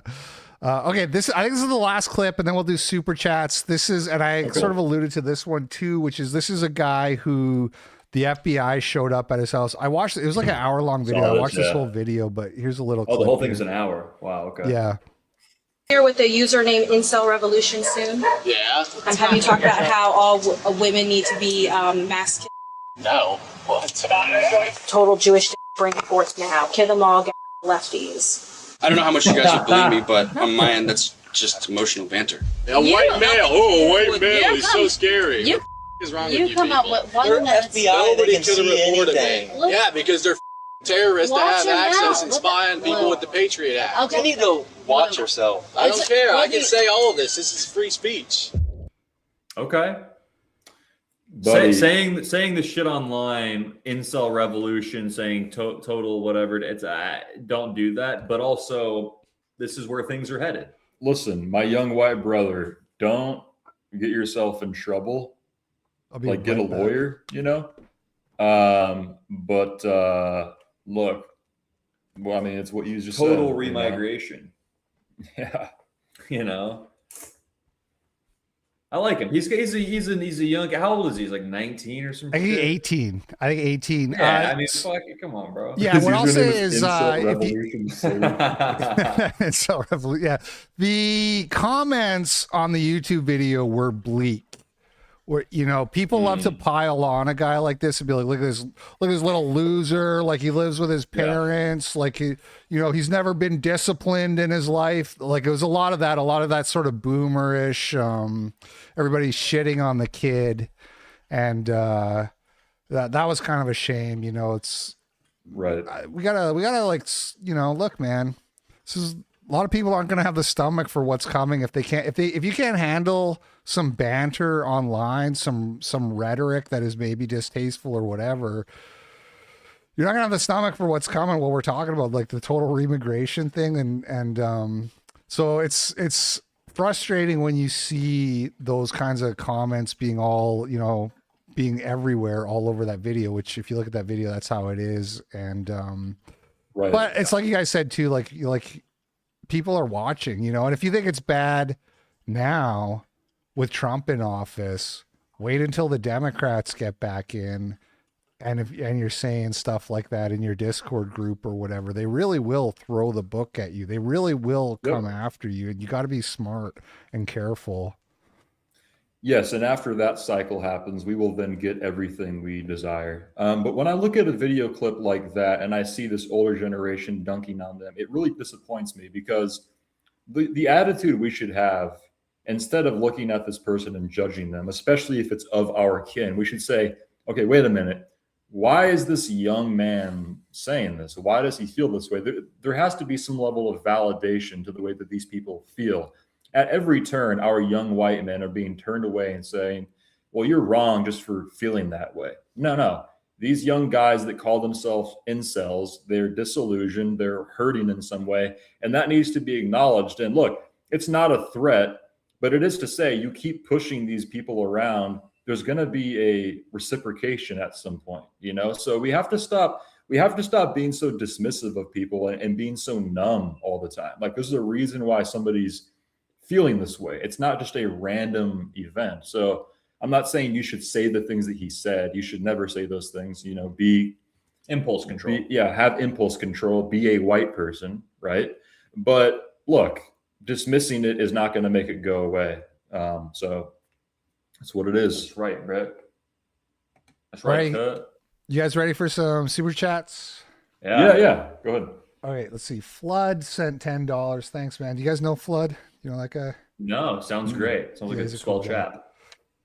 He said, don't forget to make your 30 shorts tonight, that's a joke about the Rumble creator program. I don't know if you guys are on Rumble, but are you guys on Rumble? Oh, no, I've heard about the shorts. That's where we stream. So they do shorts now. Why 30? Is there a thing with that? So are you guys in the creator program, the Rumble creator thing? It's pretty good. I've only been in it 1 month, but I made $600 the first month. You kind of like get paid just for showing up. Yeah. But really? If you make 30 shorts in a month, you also get an additional bonus, which I have not done my shorts. It's 30. Well, we'll start doing that right away. We will certainly look into that. Thank you for looking out, Mr. Was it Flood? Thank you, Flood. Are you monetized on YouTube, by the way, LP? I am. I've been remonetized for about 6 months after a 3-year demonetization. I've been monetized and demonetized about 4 times over, because I've been doing this for like 10 years, so it's been on and off, and I just got off a 3-year, and I'm really happy about that, because I'm making a couple grand a month, give or take, which helps Good for you. Yeah, we're currently not monetized, but hopefully we can soon. So we'll see. Yeah, thanks for looking out. All right, and let's see here. Okay, let me go to entropy.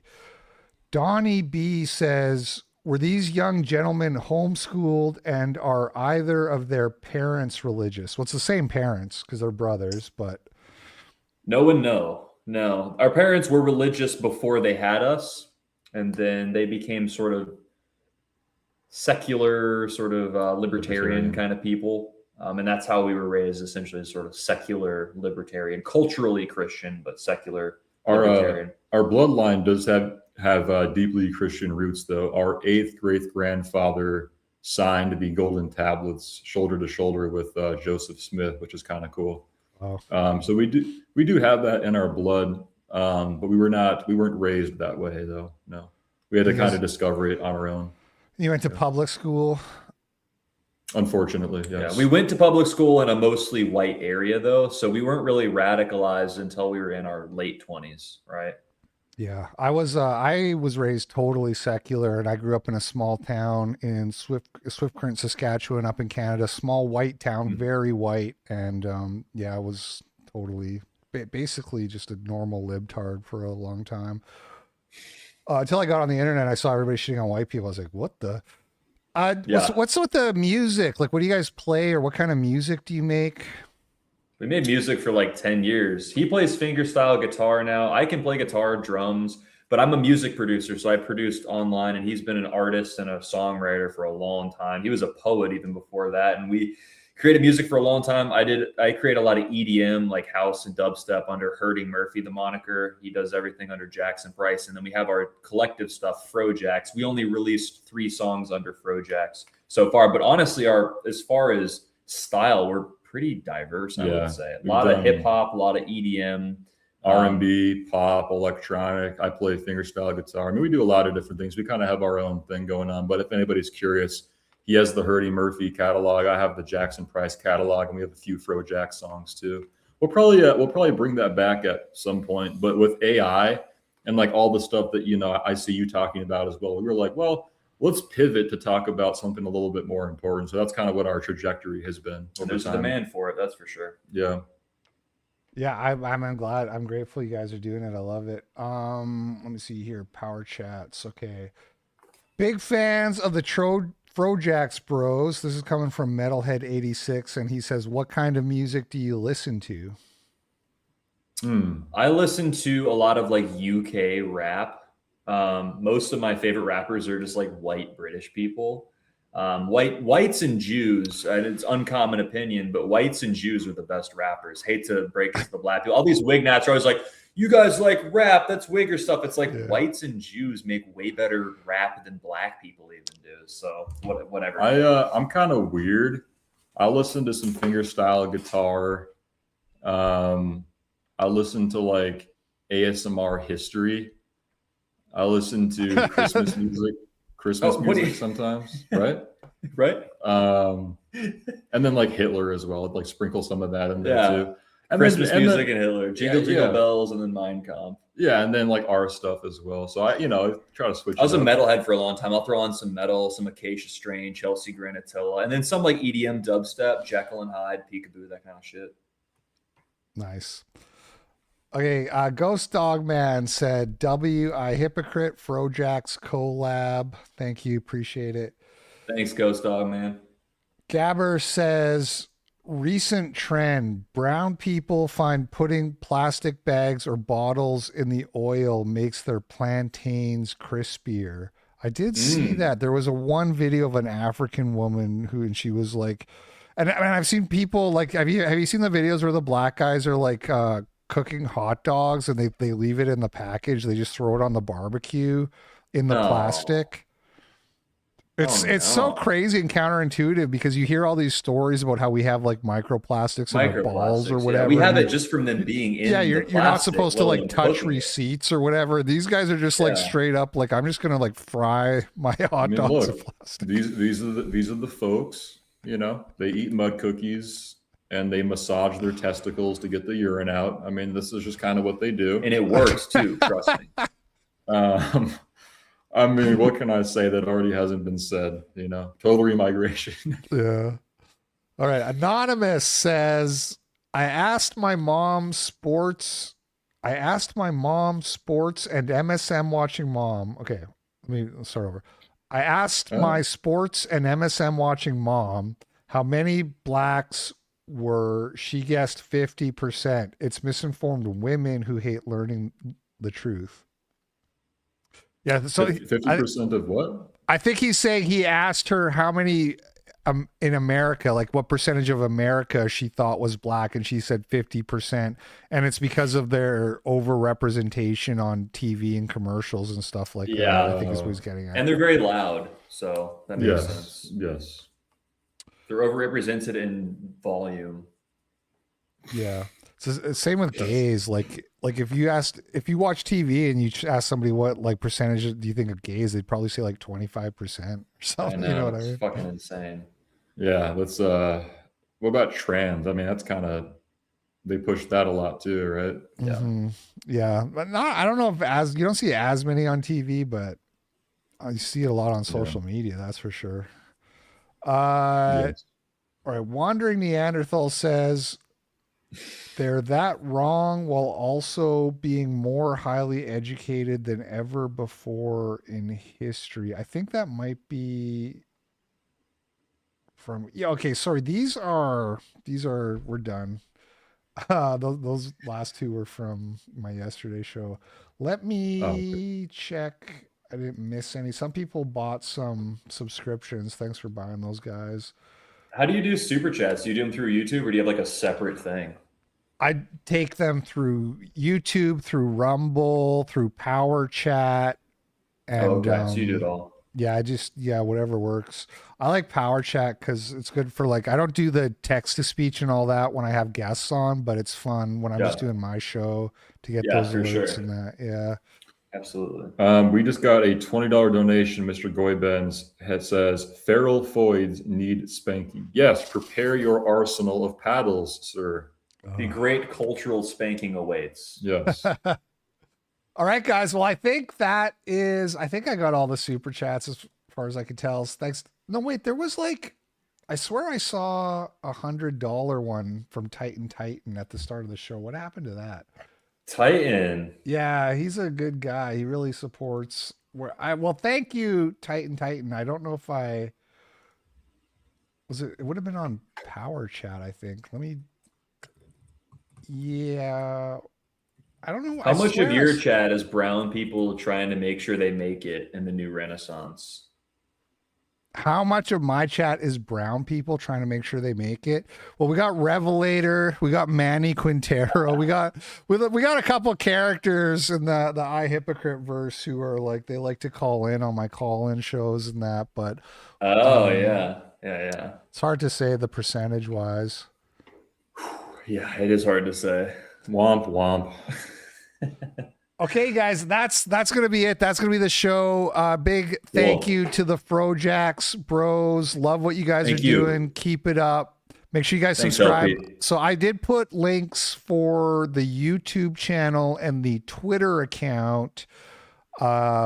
What else would you guys recommend? Do you do like Rumble only shows where you cut loose more? Or? Yeah, we cut loose on Rumble. We start usually on YouTube and Rumble. Honestly, we may just do like the multi-stream thing soon and run it on X and everything, but we've been getting decent traction on Rumble. Like we get 200-300 concurrent viewers usually there. So if you want to catch us on Rumble, we stream 2 to 3 nights a week. We start at 6 p.m. Eastern Standard Time. We're live right now. We're live right now on Rumble. You can come subscribe there, see all our videos. The YouTube Frojax Official's good, and then Instagram.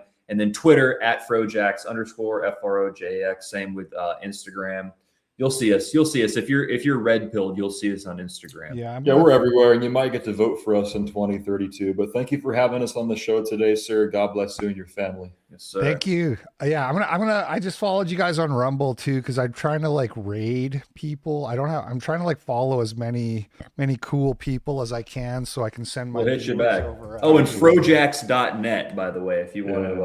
Oh yeah, if you want to get we was Kangs, it's reversed. Repeal the 19. Nice. Frojax.net.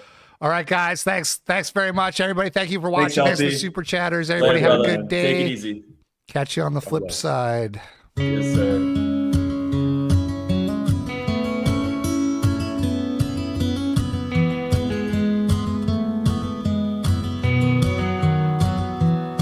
I was born in a prison. No hope for escape. I got used to the silence as I stuck in my cage. You cannot miss what you have never seen before. But deep inside you know there must be more. Cannot miss what you have never seen before. But deep inside you know there must be more.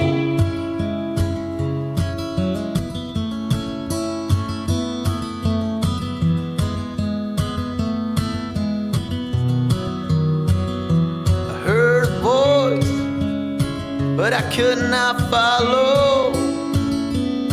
It was a language didn't know. I seen a light and it used to blind me. Was it real or just a dream? No, you cannot miss what you have never seen before. But deep inside you know there must be more.